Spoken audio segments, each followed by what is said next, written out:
જય લગધણી મિત્રો, તો મહુવા તાલુકાના બંદર વિસ્તારમાં તમે જોયું હશે કે પિતાની છત્રછાયા ગુમાવેલી 3 દીકરીઓનું એક સપનું છે કે પોતાના ભાઈ માટે એક નાનકડું મકાન બનાવવું છે. જો કે 5 મહિના પહેલા એમના મમ્મી અને પપ્પા અવસાન પામ્યા હતા.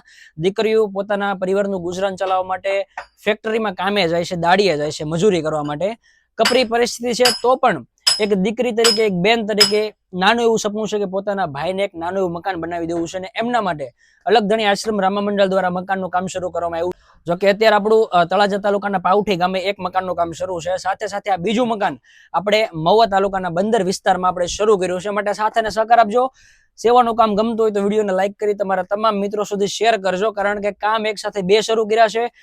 તમારા લોકોના સાથ અને સહકારની જરૂર પડશે, માટે સાથ અને સહકાર આપતા રહેજો. કોઈ પણ યોગદાન આપવું હોય તો નીચે આપેલા નંબર ઉપર સંપર્ક કરજો, કે તમારા સાથ અને સહકારથી ભગવાન રામદેવપીર બાપાની કૃપાથી, એમની દયાથી આપણે આવા સેવાના કાર્યો કરીએ છીએ. બાકી આપણે તો ખાલી નિમિત્ત છીએ. અને જો સેવાનું કાર્ય ગમ્યું હોય, તમને લાગતું હોય કે શેર કરવા જેવું છે, તો વિડીયોને શેર કરી, સારી એવી કોમેન્ટ કરી અને પ્રોત્સાહન આપી દેજો, જેથી કરી અમને સેવાના કાર્યો કરવાની વધુમાં વધુ શક્તિ મળે. જય લગધણી.